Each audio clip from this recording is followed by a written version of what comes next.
Olá, pessoal. A aula de hoje vai ser sobre liberalismo teológico e o seu impacto na interpretação bíblica. Eu queria começar falando a respeito de apostasia. Aqui na tela você está vendo, em primeiro lugar, uma referência ao Dr. Bart Ehrman. Ele era evangélico, bem conhecido, mas depois ele se tornou agnóstico. Ele considera que a Bíblia foi completamente alterada e que nós não podemos ter acesso aos manuscritos originais. É um estudioso americano do Novo Testamento e tem uma divulgação muito grande. A sua é uma figura pública bem conhecida, inclusive chamado aí constantemente nos programas de rádio e televisão, quando há debates a respeito dos estudos quanto ao cristianismo e à vida de Jesus. Então, ele começou como evangélico, depois se tornou agnóstico e hoje rejeita completamente a autoridade das Escrituras. A segunda figura aí que aparece na tela é William Barclay, já bem conhecido também por uma série de comentários que fez, muito úteis, no Novo Testamento. Mas depois de anos servindo como uma pessoa que acreditava na Bíblia, o Barclay escreveu uma autobiografia onde ele revela que não acredita que Jesus é Deus e que também não acredita que Jesus morreu pelos nossos pecados, afirmando que todos serão salvos no final e que não existe inferno. Então, eu mencionei estas pessoas para lembrar que há advertências constantes na Bíblia contra aquilo que os autores neotestamentários chamam de apostasia. Apostatar significa se afastar da verdade de Deus revelada na Escritura como resultado de uma mudança de pensamento e um levantar-se em rebelião contra ele. Vou colocar esses pontos aqui para vocês seguirem. O Novo Testamento nos dá vários motivos pelos quais as pessoas apostatam, se desviam da fé. Por exemplo, na parábola do semeador, nós lemos acerca dos que creram por um tempo, depois se desviaram, por causa dos cuidados desse mundo e por causa das perseguições que começaram a experimentar por conta da palavra, por conta do evangelho e que que resolveram não perseverar. Também a Bíblia fala, Paulo especificamente na 1 Timóteo, capítulo 4, verso 1, que alguns depois de algum tempo passaram a dar ouvidos a doutrinas de demônios. E outros se desviaram da fé para professar uma doutrina que achavam que era mais intelectual. Veja a advertência de Paulo na 1 Timóteo, capítulo 6, de 20 a 21, onde ele adverte contra os erros da assim chamada ciência, ou do saber. Há também, com alguma frequência, aos que foram levados pela cobiça, como Judas, Balaão e Demas, que Paulo diz que amou o presente mundo e se desviou, então, da sã doutrina. O que acontece é que a demora, a relutância, a indolência, a negligência em romper definitivamente com o pecado e o erro são a causa ou as causas prováveis de apostasia, conforme o autor de Hebreus nos ensina em sua carta. Ele avisa que a dureza de coração e a incredulidade são capazes de afastar alguém do Deus vivo. Veja aí Hebreus capítulo 3, versos 12 e 13. Em resumo, os motivos externos são vários que a Bíblia apresenta para a apostasia. Amor ao dinheiro, orgulho, problemas morais não resolvidos, vaidade intelectual, falta de coragem para assumir a verdade e o desejo de novidades. Mas a raiz de tudo isso, a meu ver, é falta de um coração regenerado, um motivo que os autores bíblicos estão sempre prontos a admitir. E aqui nessa palestra, na aula, eu gostaria de discutir uma das causas externas da apostasia, que é a adoção de conceitos contrários à palavra de Deus, mas especificamente quero falar do liberalismo teológico e o impacto que ele tem causado na vida de muitos estudantes de teologia, na vida de muitos pastores e na vida de muitos líderes. Vamos começar então falando alguma coisa a respeito desse liberalismo teológico. Aqui eu faço uma citação de J. Gresham Machen, que foi um dos pioneiros em luta pela defesa da palavra de Deus, da inerrância da Bíblia, no início do século passado, quando o liberalismo teológico entrou com força nas universidades e seminários teológicos dos Estados Unidos. Ele disse: na esfera da religião, em particular, o tempo presente é um tempo de conflito. A grande religião redentora, que sempre foi conhecida como cristianismo, está lutando contra um tipo totalmente diverso de crença religiosa, que é a mais destrutiva da fé cristã, porque faz uso de terminologia cristã tradicional. Esta religião não redentora moderna é chamada de liberalismo. Essa citação está no livro deles, Cristianismo e Liberalismo, de 1921, um livro que está traduzido para o português, que eu recomendo a todos os nossos alunos. Nós não podemos falar sobre apostasia da igreja no contexto mundial sem mencionar aquilo que eu acredito ser a sua principal causa, pelo menos nos tempos modernos, que é a prevalência do liberalismo teológico nos seminários das principais denominações históricas a partir do século XIX. Existe algo no liberalismo teológico que conduz a igreja, inevitavelmente, a se afastar daqueles pontos principais que sempre identificaram a igreja cristã desde o período apostólico, em maior ou menor medida. Aqui eu vou falar agora um pouquinho sobre a origem do liberalismo teológico. Ele não surgiu do nada, é claro, e diversos acontecimentos históricos prepararam o caminho para o seu surgimento.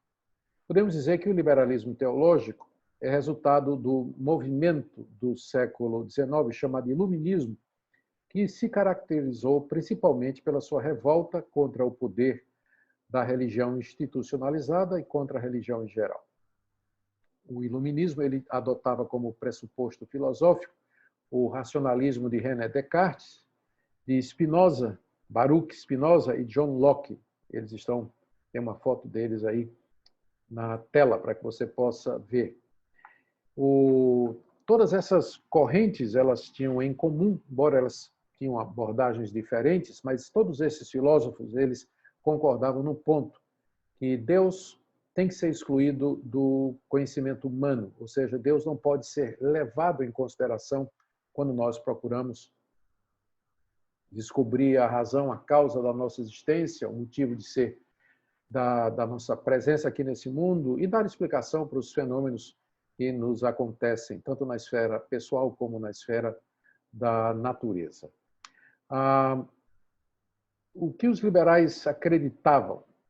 Talvez aqui eu posso resumir, né, o que é que os liberais defendiam nas palavras ou num livro de Rudolf Bultmann, que já é mais recente, o livro Jesus Cristo e Mitologia, que está publicado em português. Em resumo, Bultmann diz que o sobrenatural não invade a história. Milagres não acontecem como fatos no tempo e no espaço, mas são explicações ou projeções das pessoas na tentativa de descrever suas experiências ou entender a Deus.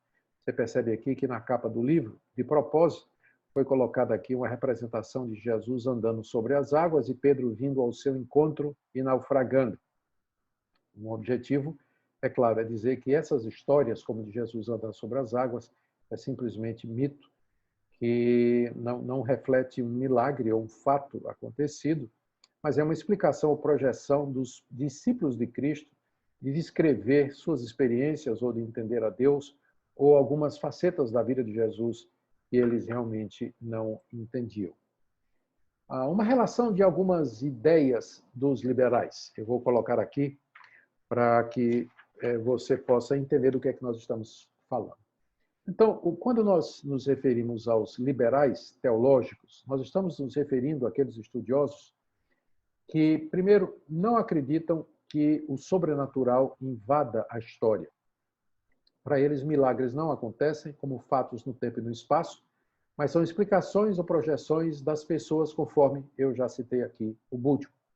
Segundo, para eles, a história se desenrola numa relação natural de causas e efeitos. Para todo efeito natural, existe uma causa natural. Então, eles veem a natureza e o mundo e a história como um sistema fechado de causa e efeito. Terceiro, milagres como o nascimento virginal de Cristo, os milagres que o próprio Cristo realizou, a sua ressurreição física dentre os mortos, ou os milagres do Antigo e do Novo Testamento realmente nunca aconteceram na história. No máximo, aconteceram no que eles chamam de Heilsgeschichte, história santa, história salvífica, que é uma narrativa elaborada tanto pelos compositores do Antigo Testamento como pelos do Novo. E essa história salvífica, ela é diferente do mundo da história bruta, da história real, factível. Em quarto lugar, para o liberal, temas como criação, Adão, queda, milagres, ressurreição, entre outros, esses temas pertencem à história salvífica e não à história real e bruta. Adão e Eva não foram pessoas reais, na perspectiva dos liberais. Em quinto lugar, para eles, não interessa o que realmente aconteceu no túmulo de Jesus Cristo no primeiro dia da semana. Mas o que importa é a declaração dos discípulos de que Jesus havia ressuscitado. Se ele ressuscitou fisicamente ou não, segundo os liberais, isso é irrelevante. O que importa é a narrativa criada pelos discípulos de que, de fato, ele havia ressuscitado. Para ele, os relatos bíblicos dos milagres são invenções piedosas do povo judeu e dos primeiros cristãos, mitos e lendas oriundos de uma época pré-científica, quando ainda não havia explicação racional e lógica para o sobrenatural. Ainda, a escritura, na avaliação dos liberais, contém erros e contradições lado a lado com aquelas palavras que provêm de Deus. E a tarefa do intérprete é tentar separar aquilo que é palavra de Deus e aquilo que é escritura. Mais um ponto, para eles, interpretar a Bíblia, para os liberais, interpretar a Bíblia, historicamente, significa reconhecer que ela contém contradições. Toda abordagem hermenêutica que não for, qualquer abordagem hermenêutica deixa de ser histórica se não aceitar o que eles chamam de contradições. E ainda mais um ponto, para os liberais, a igreja se perdeu na interpretação da Bíblia nos séculos, através dos séculos, e somente com a chegada do iluminismo, do racionalismo e daquelas filosofias resultantes, e com o surgimento do método crítico, é que se começou a analisar criticamente a Bíblia e a teologia cristã, expurgando-a dos alegados mitos, fábulas, lendas, acréscimos, como, por exemplo, os mitos da criação, do dilúvio, e de personagens inventados como Adão e Moisés, etc. E o último ponto aqui na minha lista daquilo que os liberais creem é que o sentimento religioso é algo universal. E é esse sentimento que dá validade às experiências religiosas e que torna o ecumenismo possível. Então, esse é o liberalismo teológico.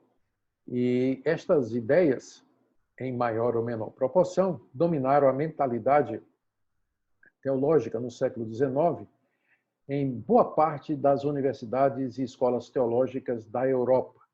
Mais tarde se deslocaram para os Estados Unidos e, nos últimos 30, 40 anos, talvez até um pouco mais, essas ideias começaram a entrar aqui nas denominações brasileiras, nas denominações evangélicas, especialmente aquelas que têm ligação com os Estados Unidos e com a Europa, que foram fruto do trabalho dos missionários dessas denominações.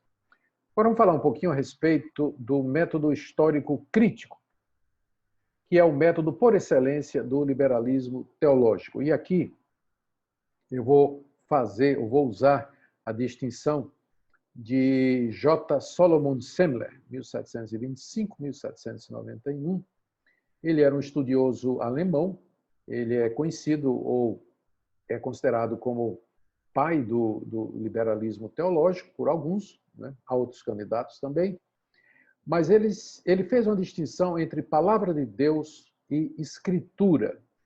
E essa distinção aí, ela começou a nortear o liberalismo teológico e a interpretação da Bíblia. Por detrás dessa declaração do Semmler está a crença de que a Escritura, a Bíblia, a coleção de livros do Antigo e do Novo Testamentos, contém erros e contradições lado a lado com aquelas palavras que provêm de Deus. Então, partindo desse pressuposto teológico, dessa distinção entre palavra de Deus e Escritura, os críticos iluministas se engajaram na busca da palavra de Deus que estaria supostamente dentro da Bíblia, misturada com erros, contradições, lendas, mitos, fábulas que foram criados pelos seus autores. E essa busca se tornou o objetivo do método histórico crítico, que é fazer a separação entre essas duas coisas por meio da exegese, que eles chamavam de científica, ou seja, descobrir a palavra de Deus dentro do cânon da Bíblia. O problema que os evangélicos e conservadores sempre tiveram com essa diferenciação e com o método histórico crítico que surge dela, é que ambos pressupõem, desde o início, o direito que o crítico tem de emitir juízo sobre declarações bíblicas como sendo ou não verdadeiras. Para os críticos liberais, interpretar a Bíblia historicamente significava, quase por definição, reconhecer que ela tem contradições e, portanto, qualquer tipo de abordagem ou de interpretação que não aceite essas contradições, ela deixa de ser científica ou deixa de ser histórica. Em resumo, concordar que a Bíblia não era totalmente confiável se tornou um dos princípios operacionais do liberalismo e do seu método histórico crítico. Então, a partir daí, toda uma nova perspectiva a respeito de Cristo, da sua pessoa e da sua obra, passou a dominar as instituições de ensino teológicas que adotaram o liberalismo e um método crítico. Vamos mais um ponto aqui. Só para ilustrar aqui, isso que eu queria dizer. O Rudolf Bultmann, que é um dos maiores liberais de épocas recentes, ele considerava que só tinha uma coisa histórica no credo apostólico. Como vocês sabem, o credo apostólico ele foi elaborado aí por volta do século II, contendo um resumo da pregação cristã feita pelos apóstolos, iniciada em Jesus Cristo e feita pelos apóstolos e recebida e consolidada nas igrejas. Do credo apostólico, de acordo com Bultmann, só tinha uma parte que realmente aconteceu a respeito de Jesus e que pode ser tomado, a única parte que pode ser tomada como histórica é a declaração que você está vendo aí em vermelho, de que ele padeceu sob o poder de Pôncio Pilatos.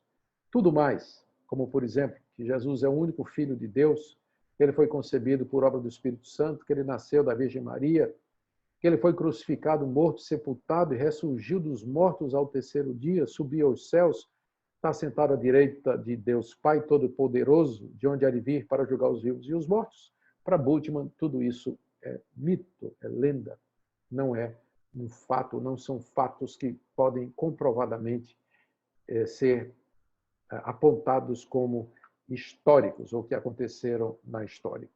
Bem, a partir do liberalismo teológico veio o que nós chamamos da neo-ortodoxia, que foi, num certo sentido, uma reação de muitos estudiosos contra o radicalismo do método crítico. O método crítico do liberalismo teológico deixava a igreja sem Bíblia, deixava a igreja sem evangelho, um Cristo completamente humano, e cuja divindade foi uma criação dos seus discípulos, cujos sinais e prodígios foram invenção dos seus seguidores. Então, o que você encontra no Novo Testamento é apenas a fé dos discípulos, e não o Jesus da história. A neo-ortodoxia se levantou como uma reação a esse radicalismo do método histórico crítico, porque se há de convir, de fato, é praticamente um ateísmo, né? Um ateísmo com relação ao relato bíblico, à história, à narrativa bíblica, os fatos que ali se encontram registrados. Alguns dizem que o liberalismo teológico ele foi suplantado pela neo-ortodoxia. A neo-ortodoxia ela foi encabeçada e é baseada especialmente no trabalho do pastor suíço Karl Barth, 1886-1968, com o lançamento do seu comentário de Romanos, onde ele faz um ataque contra o ceticismo e a desconfiança dos liberais com relação à autoridade da palavra de Deus. Ele diz que a única revelação divina, estritamente falando, é a revelação de Deus em Jesus Cristo.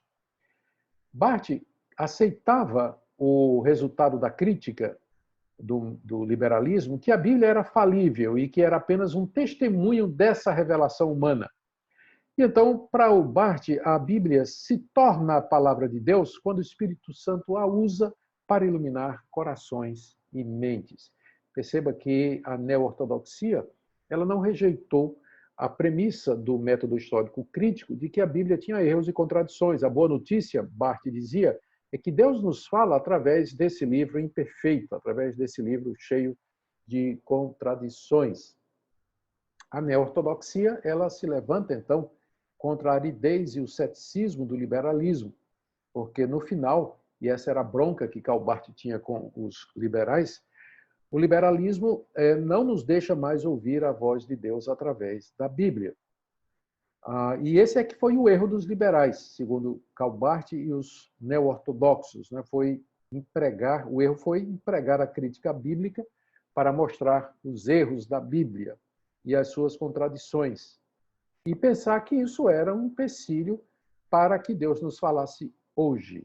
E aí, repito, a boa notícia, segundo a neo-ortodoxia, é que, e para eles o maior de todos os milagres, é exatamente que Deus nos fala através de palavras imperfeitas, erradas, imprecisas e equivocadas que compõem esse livro que é a Bíblia Sagrada, Aqui a neo-ortodoxia queria manter a relevância da Bíblia sem descartar as afirmações dos liberais, por exemplo, de que o Pentateuco era uma edição mal feita de 4 fontes escritas no período do exílio, que o relato de Gênesis de 1 a 3 é mítico, que os evangelhos sinóticos tinham erros, não tinha nada de histórico no evangelho de João, e que Paulo não escreveu a maioria das cartas que levam o seu nome. Isso tudo era o que a crítica liberal afirmava. Os neo-ortodoxos diziam que isso era irrelevante, porque Deus continua falando, mesmo através desse livro imperfeito. Ou seja, eles não negavam a autenticidade, eles não negavam a utilidade da Bíblia dentro da religião cristã. Mas aqui, é claro, a neo-ortodoxia, de ortodoxo, tem muito pouco, porque se afastou daquilo que a ortodoxia histórica, aquilo que o cristianismo histórico vinha afirmando e crendo todos esses anos, ou seja, que a Bíblia é autêntica, que ela é íntegra, que ela é histórica e que seus relatos são verídicos, ou seja, que ela é de fato inerrante. Então, a neo-ortodoxia não representa, de fato, nenhum passo em favor da ortodoxia, apenas uma tentativa de resgatar o que sobrou dos escombros da teologia cristã depois do ataque avassalador do método histórico crítico. Agora, vamos falar um pouquinho do impacto, né? Vamos falar um pouquinho do impacto que o liberalismo teológico ele trouxe para as igrejas. Aqui, vamos voltar aqui, ver se nós conseguimos isso. Nós estamos com um probleminha aqui, deu uma travada? Tá aqui. O impacto do liberalismo teológico nas igrejas. Liberais como Bultmann, eles contribuíram muito para o estudo das religiões do período neotestamentário, quando do surgimento do cristianismo. Contudo, as suas conclusões são inaceitáveis para nós, estudiosos que cremos na infalibilidade da Bíblia. O resultado do método histórico crítico ajudou a igreja evangélica apenas indiretamente, ou seja, nós ganhamos uma consciência maior da Bíblia como literatura e da análise crítica dos seus textos, mas em termos de contribuição direta para a igreja, pouco ou nada o liberalismo teológico trouxe.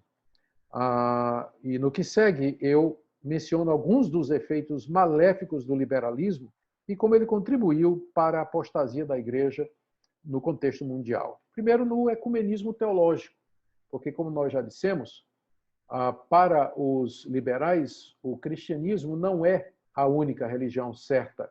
Ela é apenas uma das religiões que levam a Deus. Toda religião, na verdade, leva a Deus, porque o cerne da religião é o sentimento de dependência de Deus, é o sentimento religioso que um cristão tem, que um budista tem, que um islâmico tem, que um espírita tem, enfim, que todos têm. Então, para os liberais, o ecumenismo teológico, que é a tentativa de juntar todas as religiões, é uma prática aceitável. E o ecumenismo começa exatamente a tentativa de aproximação de todas as religiões, como se todas fossem iguais, é resultado do método histórico crítico de interpretação e do liberalismo teológico que está por detrás. O movimento feminista ele se valeu do método histórico crítico para desconstruir as narrativas bíblicas por insistir que a Bíblia é um livro machista e patriarcal e que existe uma ideologia, existe um propósito, uma intenção política por detrás dos relatos bíblicos e que é preciso desconstruir a Bíblia para que se chegue, então, a essa intenção. Então, o método histórico crítico ele forneceu a movimentos como o feminismo ou o movimento da teologia gay a arma que eles precisavam para atacar a Bíblia, desconstruir a narrativa bíblica e reinterpretar a Bíblia a partir dos seus pressupostos, quer seja dentro do movimento feminista, quer seja dentro da teologia gay ou teologia inclusiva, que é outro nome que se dá. O resultado foi catastrófico. O impacto do liberalismo teológico, primeiro, como eu disse, ele começou na Europa, não é? Depois ele foi para os Estados Unidos, aonde ele foi adotado, e infelizmente muitas denominações históricas oriundas da Reforma Protestante abraçaram o liberalismo teológico. Então, nos Estados Unidos, por exemplo, a maior denominação presbiteriana, ela abraçou o liberalismo teológico. E, com isso, causou divisões, várias divisões dentro dessa denominação, de onde saíram outras igrejas presbiterianas contrárias ao liberalismo teológico. E houve também um grande esvaziamento dessas denominações. Metodistas, luteranos, episcopais, anglicanos, todos eles, todas essas denominações foram influenciadas pelo liberalismo teológico. É bom aqui explicar que não são todas. De vez em quando essa denominação presbiteriana liberal nos Estados Unidos ganha a atenção mundial nas redes sociais por conta do casamento gay, da ordenação gay e tudo mais, as pessoas imediatamente ligam a Igreja Presbiteriana do Brasil a essa denominação. Nós não temos nada com essas denominações.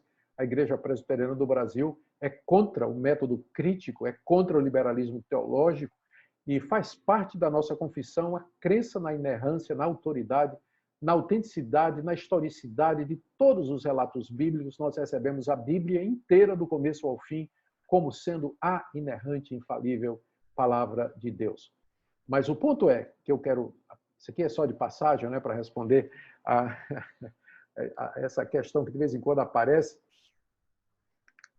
As pessoas ficam nos cobrando aqui no Brasil por posições que a Igreja Presbiteriana dos Estados Unidos toma, né, ignorando que nós não temos nenhuma relação com essa igreja. Somos uma igreja completamente independente de tudo isso. Mas o que eu quero dizer é que essa grande igreja, estou tomando ela como exemplo, que já teve milhões de membros, todo ano ela vai perdendo cada vez mais membros. E não somente ela, mas as igrejas de outras denominações, já mencionei aqui, batistas, metodistas, anglicanos, luteranos, todas elas que adotaram o método histórico crítico, o liberalismo teológico e essa agenda em favor do feminismo e da teologia inclusiva, teologia gay, elas vêm se esvaziando. Muitas igrejas na Europa já fecharam as portas e os seus templos foram vendidos para museus, para inclusive supermercados e até mesmo boates, não é? Bares, infelizmente. Então, é isso que o liberalismo teológico tem, esse é o fruto que ele tem trazido para nós. Eu vou pegar aqui mais um ponto do efeito do liberalismo teológico para explicar um pouquinho melhor o ecumenismo. Como eu disse, o liberalismo teológico ele é a origem do movimento ecumênico. E aqui eu queria trazer as palavras de Friedrich Schleiermacher, mais um alemão, que atuou na área de interpretação bíblica e escreveu um livro sobre hermenêutica também. Para ele, religião é simplesmente o sentimento e o gosto pelo infinito. E aí, o pensamento dele pode ser ilustrado aí, não é? Um círculo dentro do qual estão todas as religiões. E aí você vê símbolos do judaísmo, você vê símbolo da nova era, você vê símbolo do hinduísmo, do budismo, do cristianismo, para dizer que todas estas religiões elas são iguais. Elas apenas são manifestações diferentes do caminho pelo qual você pode chegar até Deus.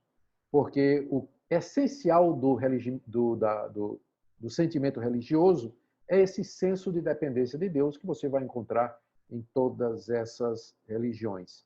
E então, para Schleiermacher, fé, ação são coisas secundárias e o que vale é o que você sente, essa experiência.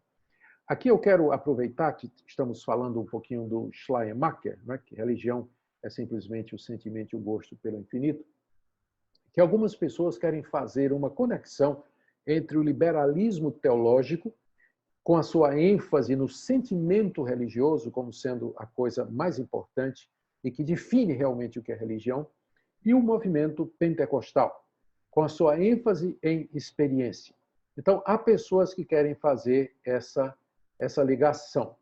Infelizmente, existe ou pode haver alguma semelhança entre o liberalismo teológico e o movimento pentecostal no que diz respeito à preferência ou à ênfase na experiência religiosa. Muito embora, com certeza, o movimento pentecostal ele crê na Bíblia como palavra de Deus, crê na sua inerrância, crê na sua autoridade, e nesse ponto, é claro, os teólogos pentecostais refutam e rejeitam completamente o método histórico crítico. Mas aqui fica alguma coisa para a gente pensar. Da mesma forma que a ênfase na religião, no sentimento religioso, acabou abrindo as igrejas cristãs para o movimento ecumênico, a ênfase exagerada, não controlada, não balanceada pela palavra de Deus do movimento pentecostal, quando existe, ele pode dar abertura para a entrada de teologias e ideologias que não estão de acordo com a palavra de Deus. Então, é preciso muito cuidado, especialmente agora, quando muitos estudiosos pentecostais, muitos pastores pentecostais querendo estudar mais a palavra de Deus, eles vão estudar a Bíblia em seminários que estão influenciados pelo liberalismo teológico. E aí o resultado pode ser desastroso. Muito bem, terminado aqui esse ponto do ecumenismo, deixe-me tentar agora mais um ponto aqui, avançar aqui um pouquinho falando a respeito do feminismo. Eu estou falando desses pontos porque eles são resultado do método histórico crítico. Quando eu falo feminismo, é o feminismo na igreja, não é? O feminismo na igreja ele se vale do método histórico crítico e do liberalismo teológico para poder apresentar o seu status ou a sua posição como sendo uma posição cristã.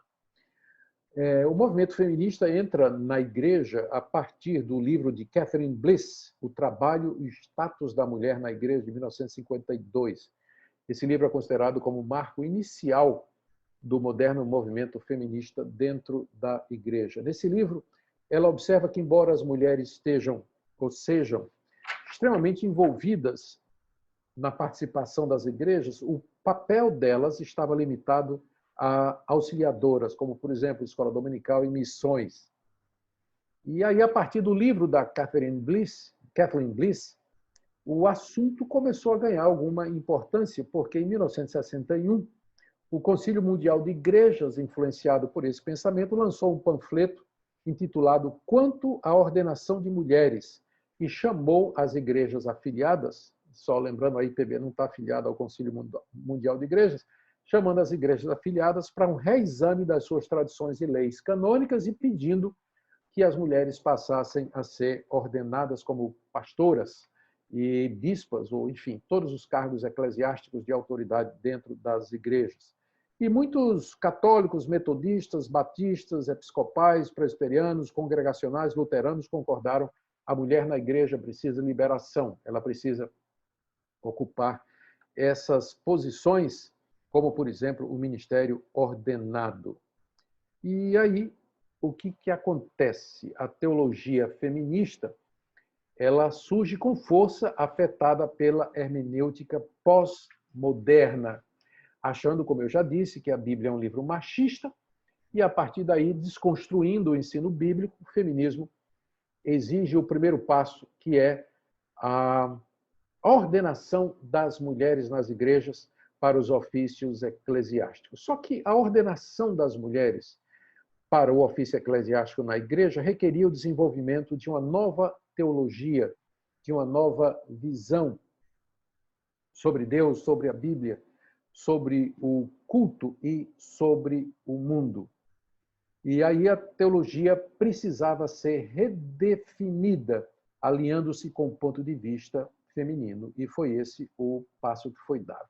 A teologia feminista, então, é uma abordagem da Bíblia que parte do pressuposto da opressão feminina, de que a Bíblia é um livro machista e patriarcal, e que a igreja, durante séculos, oprimiu as mulheres, que precisam agora ser libertadas. O liberalismo teológico, então, propiciou ao movimento feminista a ferramenta que ela precisava para isso.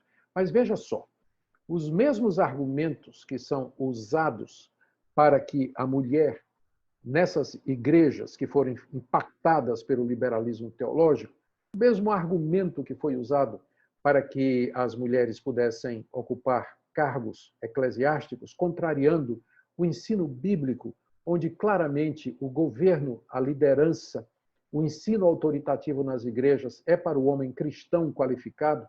O apóstolo Paulo tem várias passagens que tratam a respeito disso aí. O método crítico se desfaz dessas passagens, como nós já vimos. E ele, então, deu base para que o movimento feminista requeresse a ordenação das mulheres, dizendo que essas passagens elas são inserções posteriores de um paulinista, alguém imitando Paulo e que era contrário às mulheres. E são muitas as argumentações. A questão, porém, é que essa mesma argumentação que foi usada na década de 50 nas igrejas históricas influenciadas pelo liberalismo teológico para a ordenação feminina, é o mesmo argumento que vai ser usado para a questão homossexual e para a inclusão de homossexuais na igreja, sem arrependimento, sem mudança de vida, sem status de celibatário, ou mesmo para que eles possam se casar e mesmo serem ordenados ao ministério pastoral. Na década de 70, o que aconteceu? Na década de 70, movimentos radicais em prol do lesbianismo passaram a identificar sua missão e propósito com o movimento feminista em geral. E aqui que o lesbianismo entrou no movimento feminista cristão mais radical, como elemento chave na reinterpretação do papel da mulher, sua feminilidade, sua espiritualidade. E aqui na tela você está vendo a maior contribuição para a entrada do lesbianismo no movimento feminista, que foi essa feminista chamada Kate Millett, que publicamente assumiu ser lésbica depois de escrever o livro Sexual Politics, que foi um best-seller na década de 70. O fato ganhou notoriedade depois da revista Time fazer uma reportagem de capa com a Kate Millett. Não é? E aí, então, grupos se formaram nas igrejas, grupos de lésbicas cristãs pressionando pela ordenação de mulheres, ordenação de lésbicas e a celebração do casamento gay e a aceitação de homossexuais e lésbicas ativos como membros comungantes. Ou seja, o mesmo argumento que foi usado para a ordenação feminina, agora é usado também para a teologia inclusiva, para a aceitação da prática homossexual como sendo absolutamente normal e, portanto, a entrada de lésbicas e de homossexuais a ministério cristão, a pregação da palavra, a ordenação e também o casamento homossexual feito nas igrejas. Essas práticas, elas já entraram em muitas dessas igrejas que eu mencionei, que adotaram um método histórico crítico. Graças a Deus, aqui no Brasil, a Igreja Presbiteriana do Brasil continua resistindo firmemente a todas essas tentativas. Nós vamos interromper por aqui, nós vamos parar por aqui a nossa aula. Eu talvez vou só avançar aqui nos meus slides. Eu preciso terminar com a palavra de repúdio, né, ao liberalismo teológico. E eu vou aqui, então, vou pular aqui alguns slides que eu tinha preparado. Está aqui. Como encarar o liberalismo teológico. Já disse que é apostasia. E aqui qual deveria ser a nossa postura contra a apostasia do liberalismo teológico? Não nos enganemos. O liberalismo teológico está nos seminários teológicos das denominações. Ele está por detrás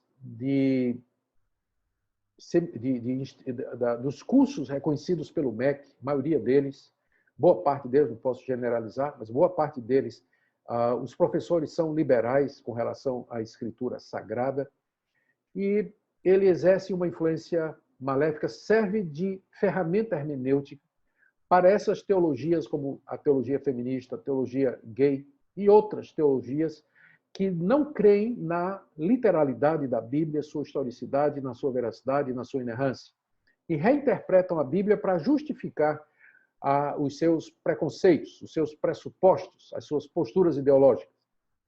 Então, que postura nós deveríamos ter toda vez que nós nos confrontarmos com a apostasia do liberalismo? Primeiro, reafirmar a inerrância das Escrituras. A Bíblia é a palavra de Deus, inerrante, infalível, autoritativa em tudo aquilo que ela afirma. Essa é a nossa convicção. Reafirmar a plena divindade de Jesus Cristo, conforme nos é ensinada pela Bíblia Sagrada. O liberalismo teológico despe Cristo da sua divindade e o transforma num profeta itinerante às margens do lago da Galileia, contando provérbios, histórias, querendo fazer uma reforma do judaísmo daquela época. E aí nega a sua plena divindade. Precisamos reafirmar a realidade de todos os milagres narrados na Bíblia. Todos eles aconteceram, Deus de fato intervém e pelo poder da sua palavra e da sua vontade, ele faz milagres, fez e faz milagres. Precisamos reafirmar a ressurreição física de Cristo de entre os mortos. Cristo ressuscita não no querigma, na pregação dos discípulos, conforme Bultmann disse, mas ele ressurgiu literalmente de entre os mortos. Também precisamos reafirmar que somente mediante a fé em Jesus Cristo, como único Senhor e Salvador, é que as pessoas podem ser perdoadas e salvas. Não há outro caminho. O ecumenismo é o resultado da apostasia, de abandonar a Bíblia, de abandonar o Evangelho. Precisamos reafirmar a existência de verdade absoluta. Existem verdades que são absolutas, que transcendem o tempo, a cultura, e que são procedentes de Deus, e Deus haverá de julgar o mundo de acordo com elas. E estas verdades estão reveladas e infalivelmente registradas na Bíblia, a palavra de Deus. Por último, precisamos ter tolerância para com as pessoas, é verdade. Tratá-las com educação, escutá-las, procurar entender o ponto de vista delas, mas isso não significa aceitar os erros dessas pessoas ou ser conivente com uma teologia ou uma ideologia apóstata como é o liberalismo teológico e o seu método histórico crítico. Muito obrigado pela sua atenção. Nós aqui encerramos essa aula que eu espero sirva de aviso e sirva de alerta para todos nós que amamos a Bíblia e queremos interpretá-la para conhecer mais esse Deus maravilhoso que, na sua graça, nos deu Jesus Cristo como Senhor e Salvador. Até a próxima aula.